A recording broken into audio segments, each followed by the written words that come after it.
Bonjour à toutes et à tous et bienvenue dans ce nouvel épisode de la Minute Rhumato, le podcast de la Société française de rhumatologie.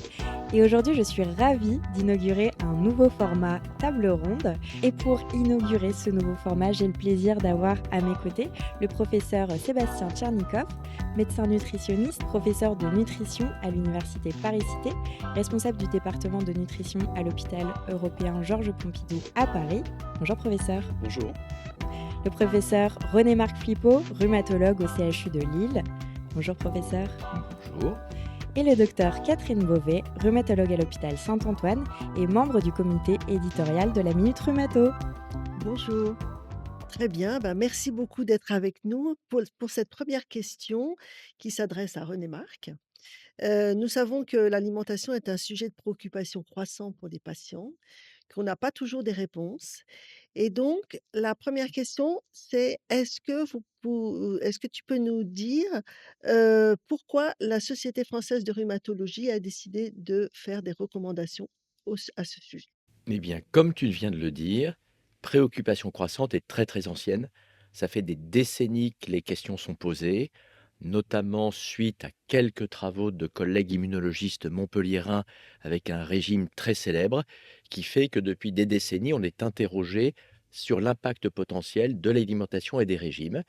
Donc on s'était dit avec d'autres collègues, et notamment le professeur Selam, et le fait de rencontrer régulièrement le professeur Tchernikov, qu'il y avait probablement une opportunité et une originalité à mettre en place des recommandations spécifiques s'appuyant sur les données de la littérature sur ce sujet ô combien est toujours d'actualité. Professeur Tchernikov, est-ce que vous pouvez nous détailler les points clés de ces recommandations? Oui, alors ces recommandations, elles sont passionnantes parce qu'elles ont mêlé plusieurs spécialistes, à la fois en nutrition, en rhumatologie, des diététiciens, des méthodologistes.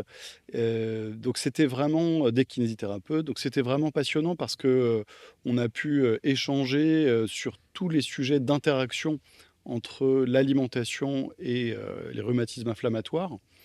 Et dans ces recommandations, le processus en lui-même était intéressant puisqu'il s'agissait de faire des revues systématiques de la littérature qui ont d'ailleurs ensuite été publiées avec tous les membres de ce groupe de travail, notamment le professeur Selam, le professeur Dayen de Montpellier, et qui ont permis de faire un point sur les différents sujets les différentes questions que se posent les rhumatologues et donc aussi les patients. Et donc ces recommandations, la base, eh bien, c'est ce que vient d'expliquer René Marc, c'est le flux de questions autour des sujets de nutrition posés par les patients aux rhumatologues, mais aussi aux diététiciens et aux médecins nutritionnistes. Donc le point de départ était de vraiment faire un état des lieux sur, premièrement, est-ce que l'alimentation peut remplacer les médicaments? Alors, on peut vous donner déjà la réponse. La réponse est non. Il n'existe pas aujourd'hui d'essais cliniques nutritionnels qui permettent de montrer un bénéfice en remplacement des différents médicaments disponibles dans les rhumatismes inflammatoires aujourd'hui. En revanche, il s'agissait de montrer le bénéfice chez des personnes qui prennent leur traitement régulièrement. Deuxièmement, et on va l'aborder un petit peu plus loin, est-ce que certains régimes, par régime on entend techniques qui visent à exclure par exemple certains groupes d'aliments ou se focaliser sur un groupe d'aliments, Donc le sans gluten, voilà, le sans sans sucre, lactose, sans sans sucre, lactose. sans rien, est-ce que ces différentes pratiques alimentaires ont un bénéfice? Et puis, on a aussi cherché à regarder si certaines modalités nutritionnelles, on pourra donner l'exemple de l'alimentation dite méditerranéenne, ou est-ce que certains compléments nutritionnels, certains probiotiques ont un bénéfice dans ces maladies rhumatismales. Très bien, eh bien, on va en parler justement un petit peu dans ces interviews. Heu, D'abord, est-ce que, l'alimentation peut influencer le rhumatisme, l'activité du rhumatisme? C'est une question pour, toi, René Marc. Est-ce qu'il y a des mécanismes? On parle, d'aliments pro-inflammatoires, anti-inflammatoires? Qu'est-ce qu'il en est? Donc effectivement, dans l'alimentation, on décrit aujourd'hui des régimes et certains aliments nutriments avec des propriétés potentiellement plutôt anti-inflammatoires ou plutôt à l'inverse. En introduction, car il faut quand même dire à ceux qui nous regardent et nous écoutent qu'on a quand même beaucoup travaillé. On a échangé sur notre petit déjeuner.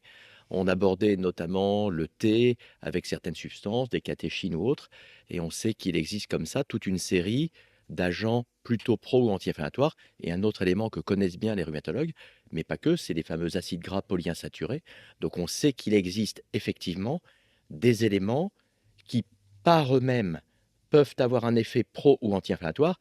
Et puis, il y a une deuxième partie dont on discutera, c'est ce que ça peut induire comme modification de notre Xème cerveau, ce fameux microbiome, ce microbiote digestif, dont on sait que, bien sûr, l'alimentation peut être à l'origine de modulation.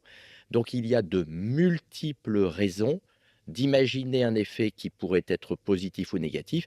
Et le troisième sujet que nous n'aurons pas le temps d'aborder, qui est celui globalement du poids, de l'obésité, bien évidemment alimentation, obésité, et obésité, là aussi, est un autre élément qui peut avoir notamment des effets, en l'occurrence, plutôt négatifs. Donc oui, beaucoup, beaucoup de raisons potentiellement pour aborder, pour traiter ce sujet et imaginer que nos patients iront plutôt mieux, plutôt moins bien, en fonction potentiellement de telle ou telle alimentation. Alors, on parle de plus en plus de probiotiques, de compléments alimentaires. Je m'adresse à vous deux, mais je vais commencer par vous, professeur Tchernikov. Est-ce qu'il y a des risques à ces types de pratiques? Alors, les probiotiques, aujourd'hui, globalement, ce qui a été montré dans la littérature, hein, au cours de ce groupe de travail sous l'égide de la SFR, c'est qu'il n'y a pas de probiotiques qui montrent un bénéfice. Et donc, aujourd'hui, mais bien entendu, c'est une littérature qui est en mouvement permanent. Il faut suivre l'actualité dans PubMed, pas l'actualité dans les médias, mais dans PubMed, et encore moins dans les réseaux sociaux sur ces sujets-là. Eh bien, effectivement, aujourd'hui, il n'y a pas de recommandations positives de la SFR sur l'utilisation des probiotiques dans les rhumatismes inflammatoires. Pour ce qui est des compléments, je vais moduler un tout petit peu mon propos. Des compléments à base de plein de choses qu'on ne connaît pas, non, il n'y a pas de bénéfice et il peut y avoir des risques, on va en parler juste après. En revanche, effectivement, ce qui a été montré, c'est dans la polyarthrite rhumatoïde, des compléments à base d'oméga 3 sur des phases de traitement assez courtes, 3 mois, à la dose de 2 grammes par jour. C'est ce qui est retrouvé aujourd'hui comme étant potentiellement positive que dans la PR et pas dans les autres rhumatismes inflammatoires, et donc sur des courtes séquences thérapeutiques. Donc c'est quelque chose qui peut être conseillé, et ce sera intéressant de prendre l'avis de mes collègues rhumatologues, mais en tout cas, la littérature scientifique dit que ça, éventuellement, c'est possible, bien entendu, pas à la place d'une alimentation riche en oméga 3, on en reparlera un petit peu plus tard. Pour ce qui est des risques, oui, il peut y avoir des risques à prendre des compléments. Je vais prendre un exemple un petit peu extrême, et l'Institut national du cancer, par exemple, déconseille l'utilisation du bêta-carotène à forte dose chez des patients qui ont été exposés à l'amiante ou au tabagisme, puisqu'on sait que ça augmente le risque de cancer du poumon. Donc ce qui est important, c'est qu'il faut avoir en tête que ces compléments alimentaires, bien sûr ceux qui ont un processus de fabrication bien standardisé, bien validé, pour lesquels on est sûr que ce qui est dans la gélule correspond à ce qui est sur l'étiquette, mais en passant sur cette première étape-là, eh bien, il faut plutôt adapter son alimentation que prendre des compléments en plus, si tant est qu'on veut avoir un effet sur les RIC. Très bien, bah, il y a aussi une question sur ces régimes, d'exclusion dont on a parlé en introduction. Il y a Jérémy Selam qui a fait, dans notre service une étude multicentrique. On s'est aperçu, et c'est la littérature, qu'il y a environ 25 des patients de rhumatologie, toutes pathologies confondues, qui ont, essayé ces régimes, qui sont encore en train, pour certains, en train de les mettre en œuvre. Alors, c'est une question un peu pour tous les 2. Déjà pour René Marc, est-ce que ça marche dans les rhumatismes? Est-ce qu'il y a un bénéfice? Et puis pour Sébastien, est-ce qu'il y a des risques à ces régimes, en particulier sans gluten, sans lactose, et cetera? Je crois que pour l'efficacité, on peut faire court. Scientifiquement, à l'heure actuelle, on a conclu pour dire qu'il n'y avait aucun régime, notamment d'exclusion, qui avait démontré son efficacité dans la polyarthrite rhumatoïde, et il n'y a quasiment aucune donnée sur les autres grands rhumatismes. Ça, c'est notre réponse académique et il était important. On peut moduler un petit peu, il y a quelques études sur le jeûne, mais la méthodologie jeûner placebo n'est pas évidente. Mais pour faire court, les régimes les plus fréquents, sans gluten, sans produits laitiers, exclusion des viandes rouges, et le fameux régime ancestral ou autre. On peut le citer, dit régime dit signalé notamment, qui est quand même très en vogue dans cette maladie.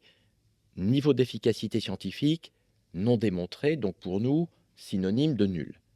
Sauf que dans la pratique quotidienne, il y a une telle appétence pour ces régimes qu'il faut laisser la porte ouverte. Donc je pense que la plupart d'entre nous, on leur donne la réponse, on va dire scientifique, sur l'absence de preuves d'eux, mais le but c'est d'amorcer la discussion, d'en être informé. Ce sont des régimes difficiles à tenir, et après tout on dit, bah, essayez. Parce qu'il n'y a pas que ça, il y a aussi la théorie de l'allergène alimentaire. Oui, c'est rarissime, de temps en temps, il y a un aliment qui déclenche chez telle personne des poussées de la maladie. Donc je pense qu'il faut laisser la porte ouverte. Avec seulement 40 ans d'expérience, ce sont des régimes extrêmement difficiles à tenir dans le temps. Et après, si la communication est établie, voilà, il y a un partenariat. Et comme l'a dit Sébastien, on évite potentiellement quelques carences. On a parlé des recommandations, on parle des recommandations dans les revues respiratoires.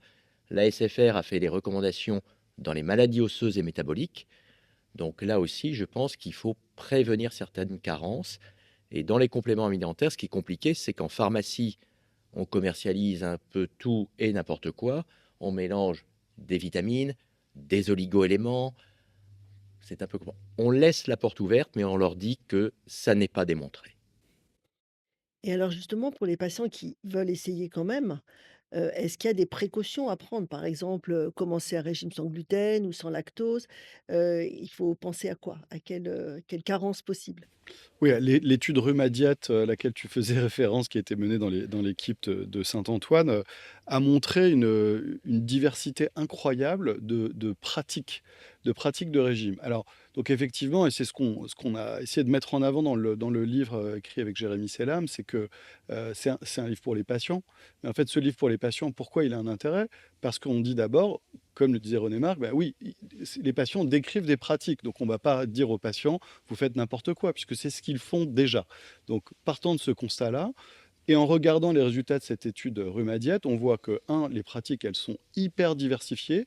Les patients cherchent à exclure ou à ajouter certains aliments ou certains groupes d'aliments pour aller mieux. Et donc, ça reprend cette notion absolument passionnante en médecine, qui a été surtout démontrée en cardiologie, qu'on appelle le risque résiduel, c'est-à-dire, j'ai mes médicaments à visée cardiologique, est-ce que je peux faire mieux pour améliorer mon risque cardiovasculaire? Là, c'est exactement la même chose. J'ai mes médicaments pour mon rhumatisme inflammatoire. Est-ce qu'en modifiant mon activité physique et mon alimentation, je peux faire mieux? Et donc, ce qu'on retrouve dans cette revue systématique, dans ce groupe de travail de la SFR, c'est de dire, oui, effectivement, aujourd'hui, aucun bénéfice de ces régimes d'exclusion, et surtout, oui, potentiellement des risques. Des risques pour la santé osseuse, si vous faites des régimes sans lactose, sans produits laitiers, en pensant qu'en prenant du jus d'avoine, vous allez boire en fait du lait d'avoine, et donc vous pensez que vous prenez du calcium en enlevant du lait de vache. Donc ça, c'est des messages quand même assez importants à tenir à donner aux patients. Et puis, effectivement, ces pratiques de régime, elles peuvent induire des carences nutritionnelles, des carences en vitamine B12, en vitamine B9, en fer, en zinc, en toute une série d'oligo-éléments et de vitamines. Donc, le message clé, c'est si pour des raisons personnelles, vous avez envie de suivre certains régimes d'exclusion, faites-le, mais à ce moment-là, faites-le de manière encadrée avec un diététicien, avec un médecin nutritionniste, et surtout, parlez-en à votre médecin rhumatologue. Faites pas ça dans votre coin et ayez une pratique qui soit en lien avec votre correspondant principal, votre rhumato, avec qui vous allez pouvoir éventuellement être réorienté vers des spécialistes de la nutrition et puis faire des bilans sanguins pour vérifier qu'il n'y a pas des carences induites par ces régimes. Dernier point, il ne faut pas oublier que quand on a des pratiques de régime d'exclusion un peu répétées, eh bien, on peut induire des troubles du comportement alimentaire parce que je me restreins et à un moment, en général, je compense par d'autres choses ou alors je vais ajouter certains aliments qui vont avoir un impact délétère sur le poids. Donc, en résumé, il vaut mieux le faire de manière encadrée si vraiment vous avez envie de vous priver de quelque chose. Et en pratique, René Marc, est-ce que tu parles nutrition dans ton en pratique courante de rhumato? Alors, très souvent, parce que le point de départ, même si on a dit qu'on en parlerait peu ou pas, c'est le surpoids et l'obésité. c'est quand même très intimement lié. Les 2 tiers, comme tu le sais, des rhumatismes rhéumatoires, notamment polyarthrite rhumatoïde, sont soit en surpoids, soit en obésité. Donc on aborde toujours par poids et activité physique. La nutrition est forcément tellement liée que c'est un sujet qu'on aborde très, très, très souvent. Et puis bien sûr, on n'est pas tout à fait là par hasard. Donc effectivement, c'est un sujet auquel on a été sensibilisé, pour certains depuis longtemps. Donc oui, c'est presque tous les patients à toutes les consultations, hein. Bah, oui, pour rebondir, hein, le surpoids et l'obésité, c'est 47% de la population en France. Donc, forcément, le sujet, il est abordé. Et donc, les messages clés de ces recos de la SFR, perte de poids avec une diminution calorique modérée, une perte de poids de 1 ou 2 kilos maximum par mois, très progressif. Et en faisant ça, on peut y arriver sur le long cours. Alors pour revenir au régime méditerranéen, est-ce que vous avez des conseils pour les patients qui souhaitent le mettre en place, qui souhaitent l'adopter? Alors ça, Sébastien, il va répondre, mais effectivement, au final et dans les recommandations, même si le niveau de preuve pour les régimes d'exclusion est clairement nul, le régime méditerranéen en santé générale, en cardiologie et en rhumatologie, on avait quand même conclu que c'était les règles de bonne alimentation qui vont plutôt dans le sens du régime méditerranéen. C'est ce qu'il faut plutôt mettre en avant. Donc, c'est quand même la conclusion un peu positive à laquelle on arrive et qui va du coup dans le sens attendu du patient, c'est qu'il a quand même au final un conseil sur un régime, même s'il n'est pas très original, mais quand même. Donc ça va dans le bon sens. Après, pour l'appliquer, bah, c'est vrai que l'idée, c'est que dans les structures tertiaires, quand on en a les moyens humains, eh bien, on a soit un médecin nutritionniste, soit un ou une diététicienne. Dans la consultation de base pour nos collègues qui sont en exercice libéral ou qui n'ont pas de professionnels de santé à proximité, on a toute une série d'outils, de livres récemment publiés par de très bons auteurs. Donc Sébastien, toi en pratique, pour le régime méditerranéen, tu leur dis quoi? Ouais, en pratique, c'est tendre vers, hein. C'est pas appliquer à la lettre chaque, information parce qu'en faisant ça, on devient un peu fou quand même. C'est impossible de s'alimenter normalement, correctement tous les jours. Donc tendre vers, ça veut dire, par exemple, limiter au maximum, pas interdire, limiter au maximum les aliments ultra transformés.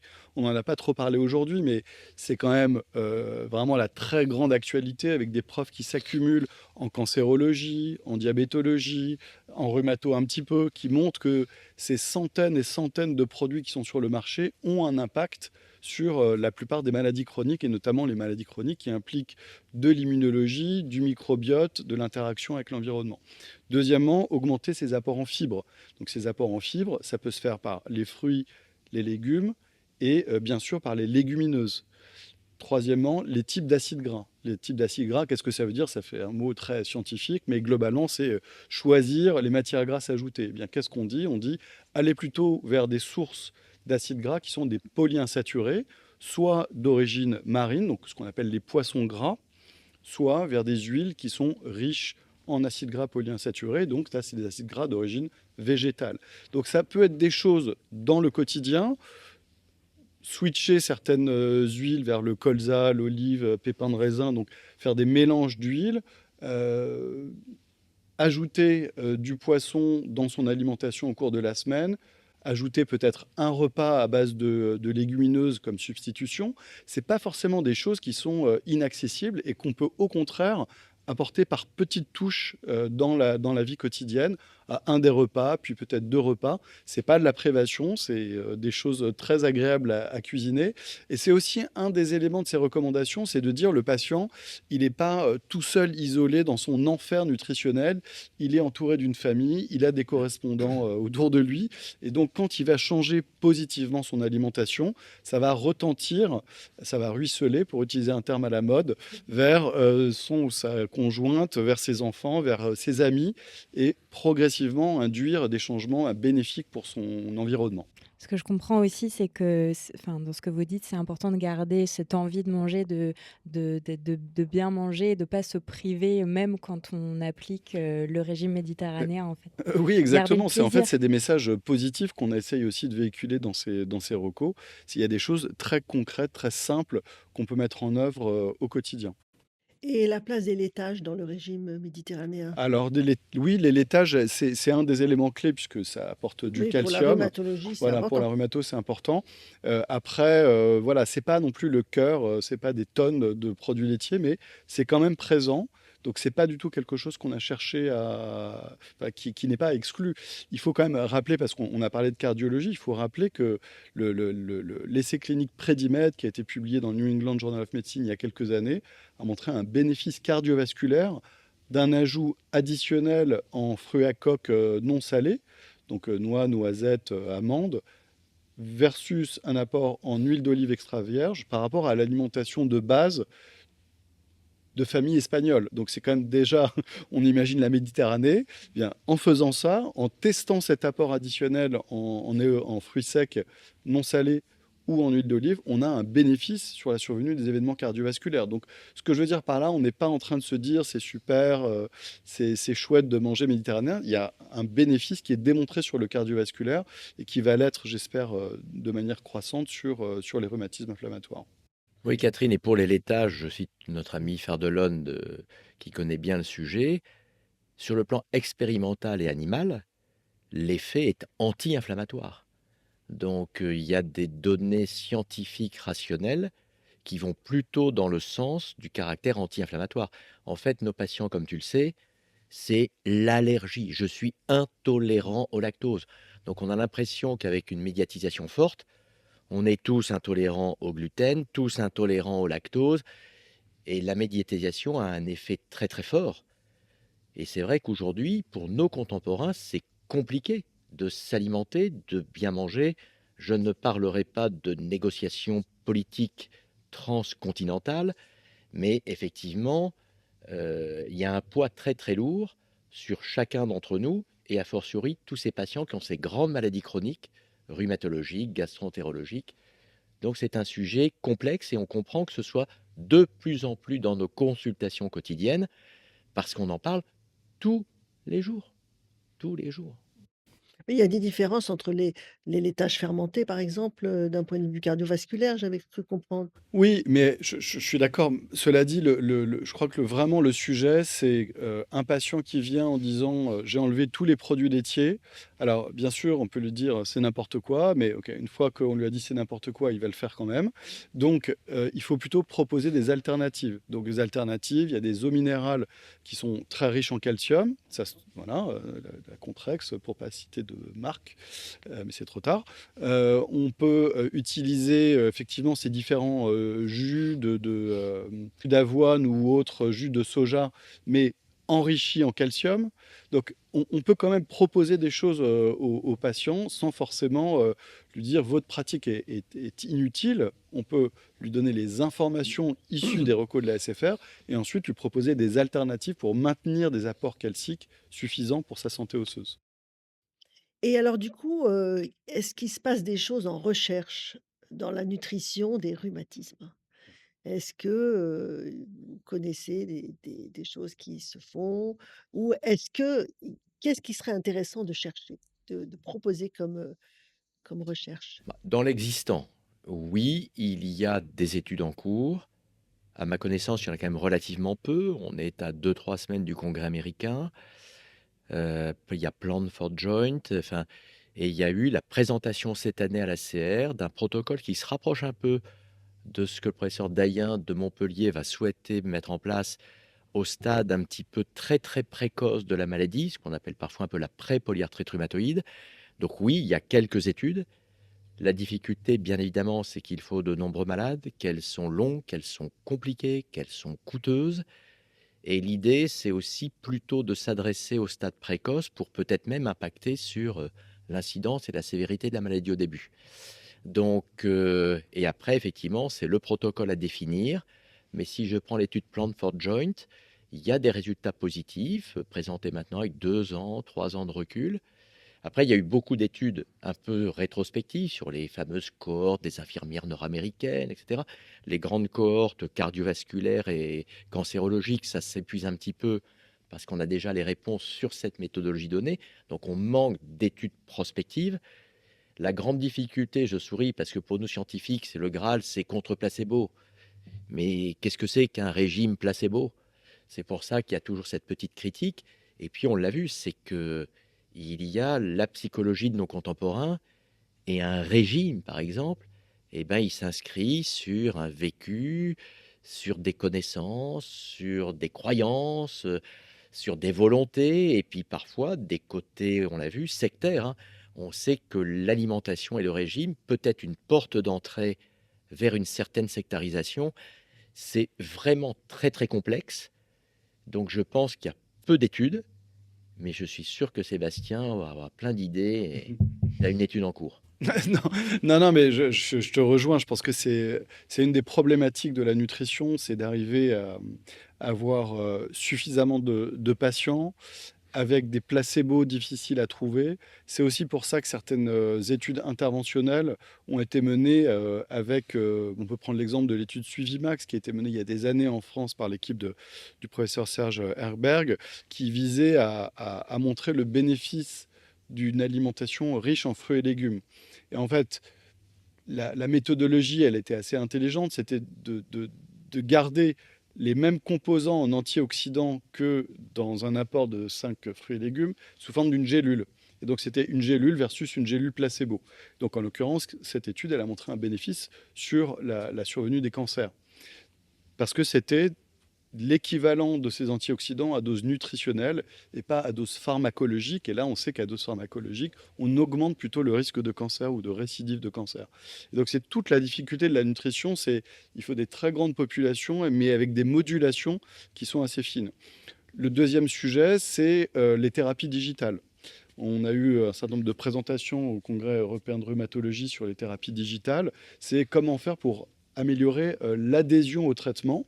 Donc l'adhésion au traitement, ça peut être sur les médicaments, mais ça peut aussi être sur les comportements, activité physique, diététique. Et donc c'est comment accompagner le patient avec des applications, des objets connectés pour faire en sorte que l'assiette, par exemple, ressemble à ce qui est attendu ou en tout cas s'en rapproche. Et puis le troisième point majeur pour moi, c'est les médicaments de l'obésité. On a un espèce d'énorme boulevard de nouvelles molécules qui arrivent. Et René Marc l'a rappelé, l'obésité impacte ces maladies. Et donc, j'espère qu'il va y avoir des nouveaux essais cliniques qui vont être menés dans des populations de patients avec des rhumatismes inflammatoires et qui soient en situation d'obésité ou d'obésité sévère. Professeur Flippo, quelles seraient pour vous les priorités à court terme pour améliorer l'intégration de la nutrition dans le parcours de soins des patients atteints de rhumatisme? Eh bien, je pense que la première étape, à l'aide de ces recommandations et d'autres éléments qui ont suivi, dont cette publication remarquable de 2 auteurs, dont l'un présent, c'est déjà qu'on est arrivé à informer, je pense, la très, très, très, très grande majorité de nos collègues en leur apportant ce minimum d'évaluation scientifique sur le sujet. Ils y sont confrontés tous les jours face à leurs malades. Donc, ce qu'il faut, c'est la disponibilité potentielle sur les spécialistes au cas où, c'est le maintien de l'information sur ce qui arrive, notamment dans les traitements anti-obésité, et c'est surtout l'écoute et la disponibilité par rapport à nos patients.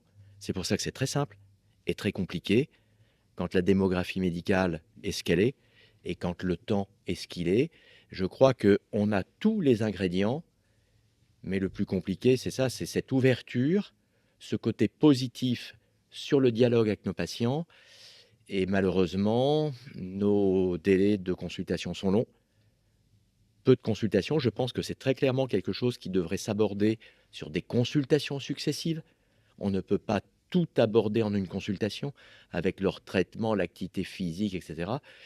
Donc, le point faible, le facteur limitant, c'est très clairement le temps et la disponibilité, parce que je pense que l'écoute, nos collègues l'ont aujourd'hui et ils ont des réponses. C'est ce qu'on a voulu apporter notamment avec ces recos, avoir déjà des réponses.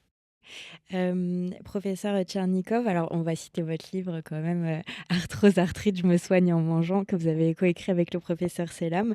Pour terminer, quel serait le conseil principal pour les patients qui cherchent justement à adapter leur alimentation pour mieux gérer leur maladie rhumatismale?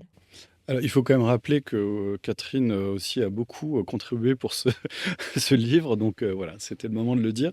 Le conseil, je pense que vraiment le point clé, c'est la pluridisciplinarité. René Marc l'a dit, problème de temps, problème de technicité peut-être aussi. Les rhumatologues n'ont pas spécialement envie de passer 3 heures à parler de nutrition, ou parfois ils se sentent pas à l'aise. Donc les recos de la SFR permettent d'apporter des réponses vraiment très précises sur le sujet. Mais ça implique aussi de se faire aider, de construire son réseau autour du cabinet, autour de l'hôpital, pour arriver à avoir des correspondants de ville, diététiciens, nutritionnistes. Et puis, le point clé, c'est que les consultations de diète en ville ne sont pas prises en charge par l'assurance maladie. Donc ça, pour moi, c'est une faiblesse majeure du dispositif. On ne peut pas dire qu'on fait de la prévention en santé et dans le même temps ne pas prendre en charge un certain socle de consultations par an pour conseiller les patients et leur donner des solutions vraiment très terre à terre. Et c'est le métier des diététiciens. Donc ça, c'est le point clé pour les années à venir, on l'espère. Et comme le budget de la santé va vraiment croître, on est très optimiste. Docteur Beauvais, est-ce que vous voulez le mot de la fin? Oui, d'abord, merci beaucoup pour ces mises au point, ces conseils. L'écoute, l'accompagnement du patient, ce sont une des conclusions, des recommandations de la SFR et de vos conclusions. Merci beaucoup. Merci à vous. Chers auditeurs, j'espère que cet épisode vous a plu. N'oubliez pas de vous abonner sur Spotify, Apple Podcast, de nous laisser des commentaires. Et quant à moi, je vous dis à très bientôt pour un prochain épisode.